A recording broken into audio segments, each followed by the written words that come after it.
Hello everybody and welcome to the channel. If it's your first time visiting, great, I hope you enjoy the content. If you're a regular visitor, thank you for your support. Before we kick off, I need to apologise. Unfortunately, when I recorded this, I didn't realise that there was a problem with the microphone. Still going through this setup here, so bear with me guys. So I'm going to give you a little bit of voiceover. What we're doing today is the continuing restoration of the PlayStation. As you can see, this one has the mod chip, PSNE mod chip installed. Today I'm going to be going through and replacing the capacitors on this board. These boards are 30 years old, the capacitors are starting to age out, so a nice fresh set will do it no harm whatsoever. And it's something I tend to do with these older consoles anyway. A lot of people, if it isn't broken, they won't touch it, but I reckon it's worth doing. I understand that quite a few people would like to see how I take these capacitors off and replace them, so I'll do the first couple in real time and then we'll just speed through the rest. So just flicking over at the microscope here, and we'll start up with these caps in the top there. If I can settle the board down a bit. That's probably not the best way of doing it. Okay, so yeah, we'll start with these capacitors up here. The first one I tried, take it off with the iron. I've tried this a couple of times with surface mount, but it's certainly not my preferred method. The next capacitor I will revert to the way I normally do it. So as we see, there's a few on the board, so let's just get on with it, shall we? So all I'm doing here is adding a little bit of flux to the legs of the capacitors in preparation for hitting them with the iron.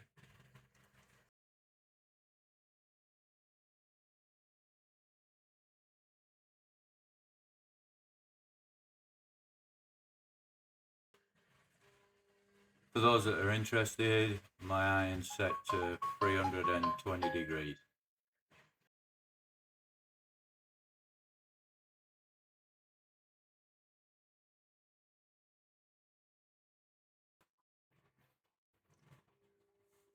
You will note that I didn't have much success doing this. I never seem to have much success using this technique, going back and forth and lifting the legs. I did manage to get it off, but it was a bit of a struggle.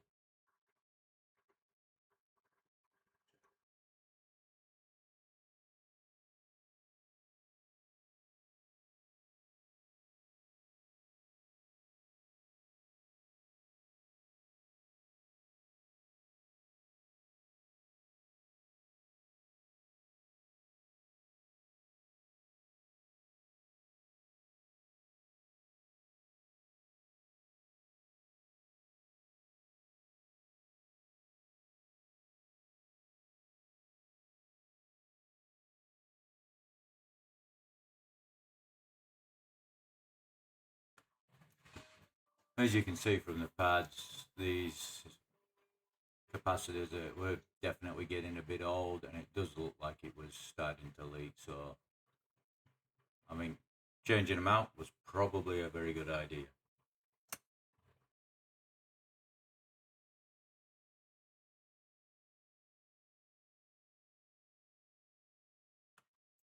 So from here on in, I reverted back to my tried and trusted technique of cutting the capacitors off, which looks very brutal, but I've had a lot of success with this, and very rarely does it damage any of the pads.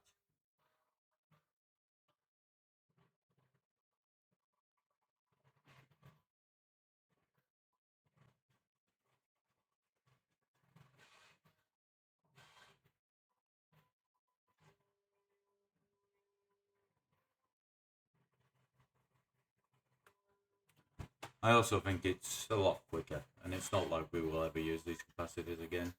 So once you've done that, you just need to come in and clean the legs up, I'm just add a little bit of flux here.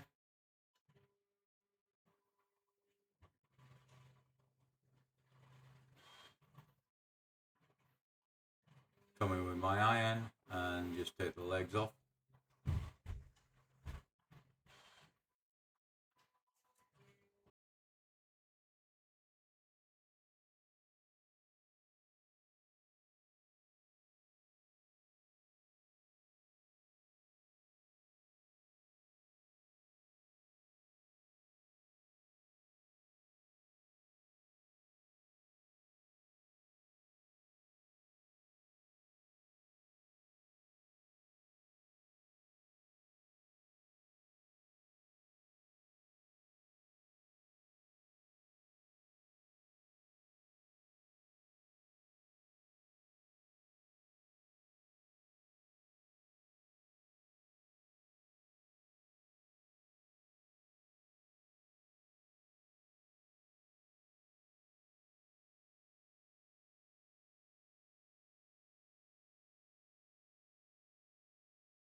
Once I've got the capacitors off and the legs cleaned out from the pads, I'll add a little bit more flux and then come in with a little bit of solder wick just to clean up the pads.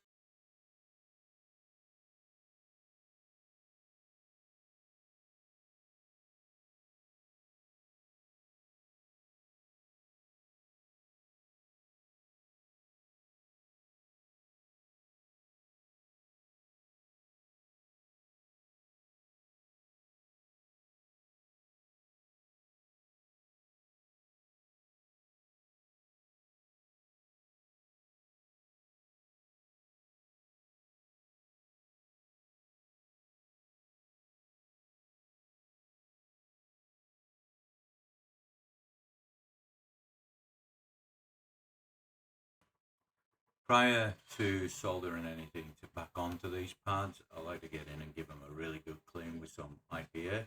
Get rid of any contaminants. The cleaner your working surface, the better the overall job will be. In my view, anyway.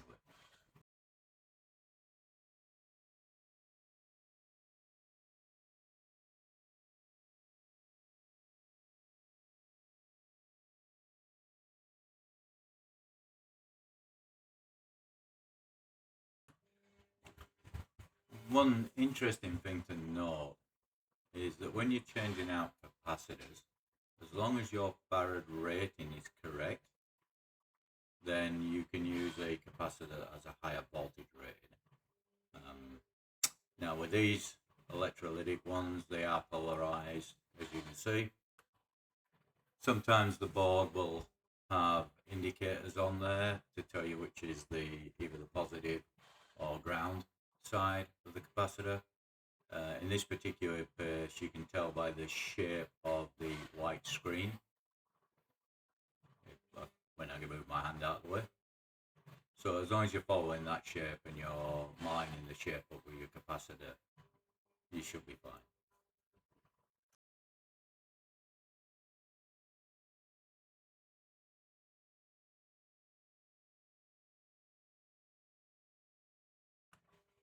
I do apologise for the poor camera shot here. Unfortunately, when I'm working through the optical microscope, the camera that's on the microscope doesn't have the same field of view as the lenses that I use, so I didn't realise that the top capacitor I'm working on there is out of shot, or almost out of shot. But you can see what I'm doing here.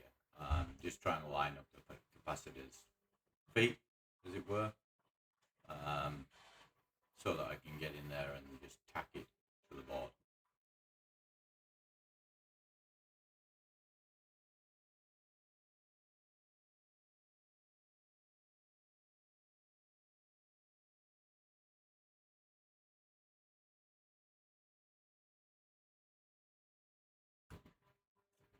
Once I've got it in position, or position I like, I should say, then I'll come in, add a little bit more flux. And this is a liquid flux. I'm not actually over impressed with it. It's a Quimtech flux. Tend to find it boils off very, very quickly. But I'm gonna use it up, get it done, out of the way. If anybody has recommendations on a really good liquid flux, please leave it in the comments. I'm always up for trying new stuff. Then I just come in and put a little bit of solder on my iron. Obviously clean the iron first. And then I like to come in and try and tack one of the feet down. Is what I'm attempting to do here, but I'm making a right pig's ear of it. Thought I'd leave this in because sometimes you just cannot put the tweezers in the right place and it just does not work the way you want it to. So, but we got there in the end.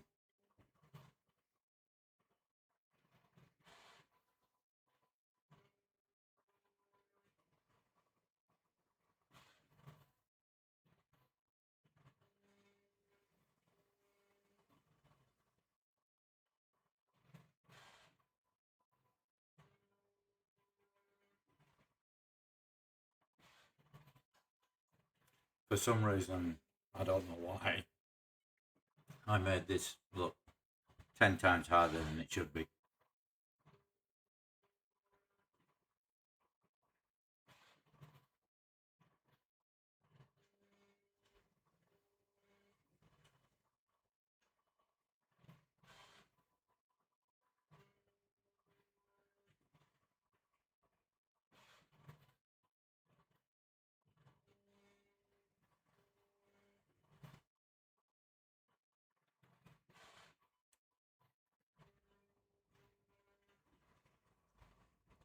So in the end, I changed out my iron tip. Just went with a smaller tip so that I could actually get it, so that I could functionally get into the joint there. And as you can see, it made a bit of a difference. Although if I'm being completely honest, it shouldn't make any difference whatsoever.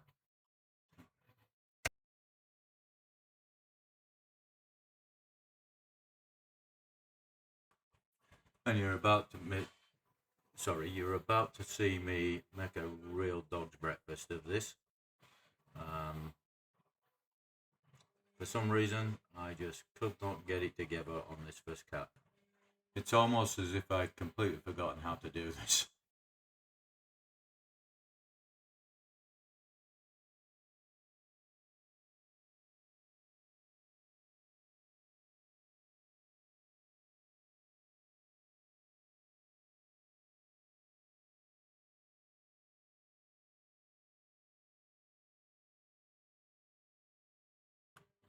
What you're about to witness should be classified as a tutorial on how not to solder anything.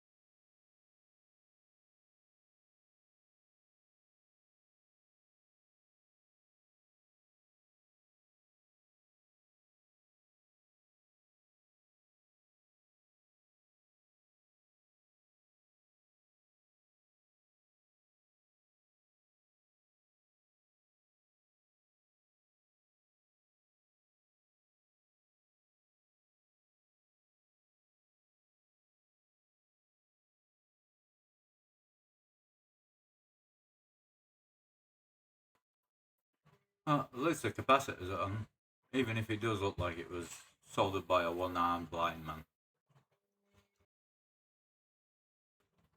Well, let's see if I do any better with the next one.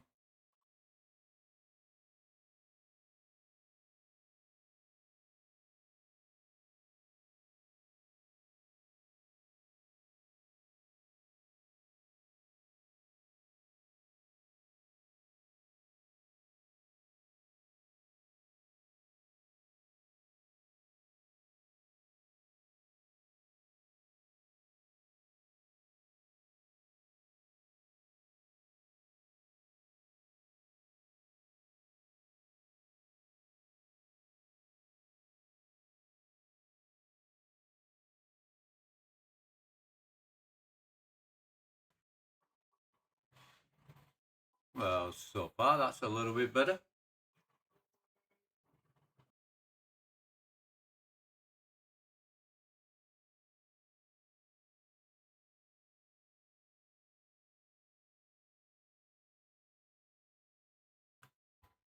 Well, just maybe I do remember how to do this. Yep, I think that one's solid. But I can't resist playing around with it.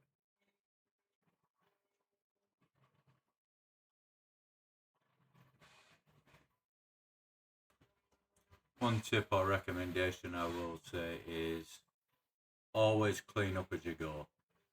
It's a lot easier and it does make the job a lot tidier overall. At least that's my opinion. Feel free to disagree in the comments.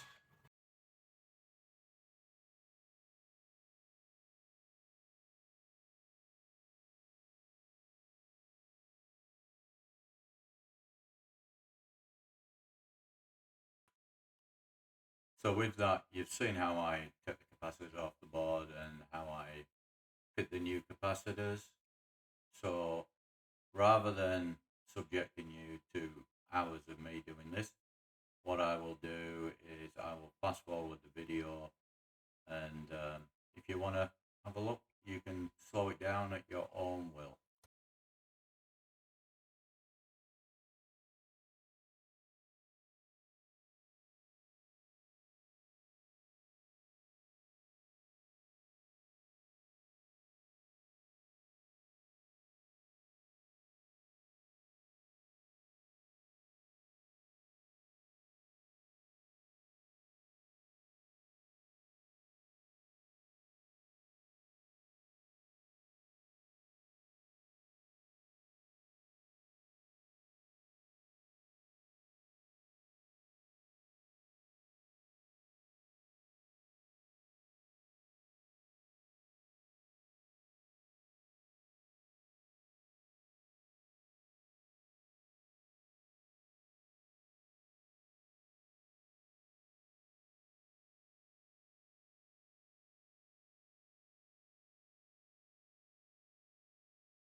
As you can see, it's very much rinse and repeat.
wonder how many of you spotted the mistake I'm about to make.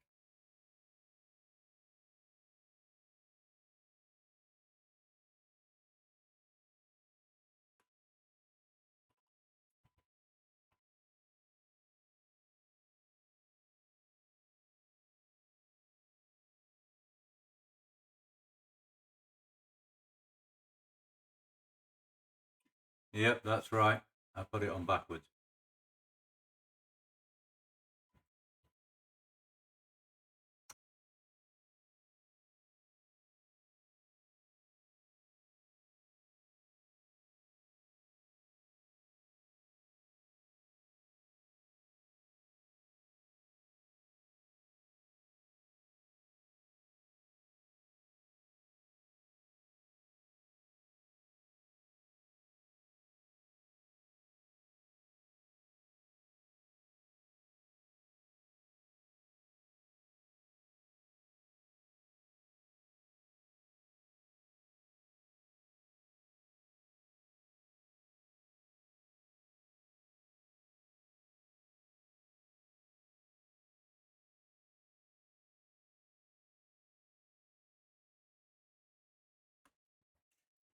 All I'm doing here is just cleaning up one of the mod chips, which is actually for the SIO or PSIO optical drive emulator.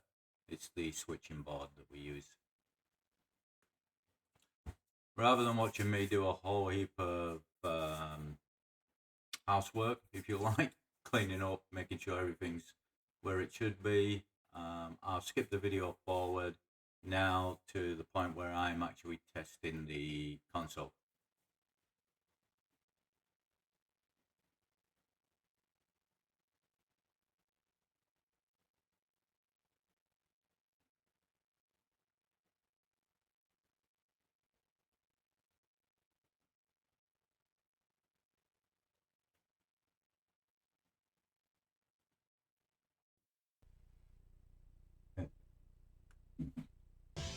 So let's test it with a bit of Tekken 3.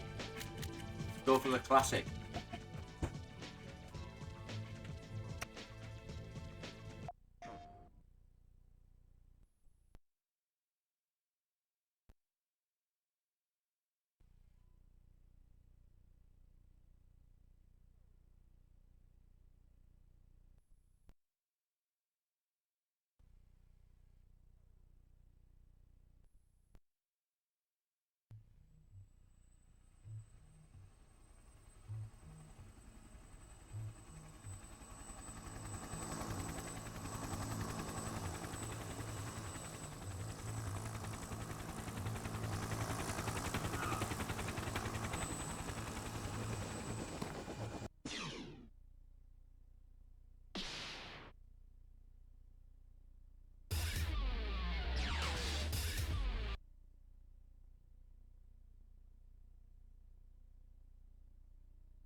Round one, fight!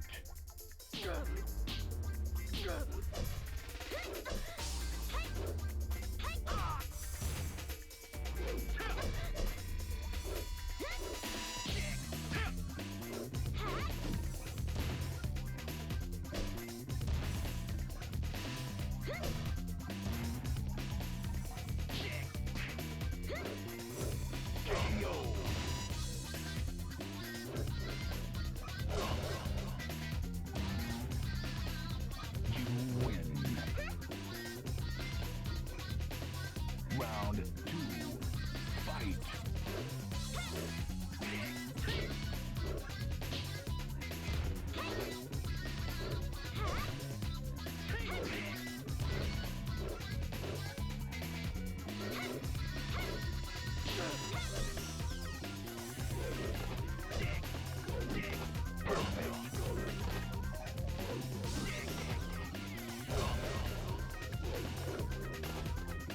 You win.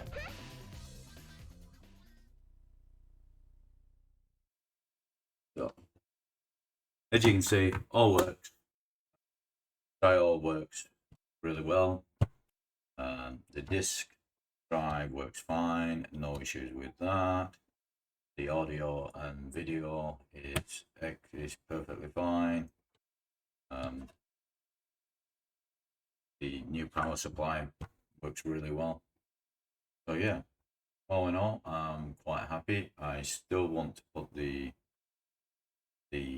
oscillator mod in there to allow it to play NTSC games and PAL games regardless. The one other mod that I may do on this is the in-game reset, which supposedly goes really well with the style.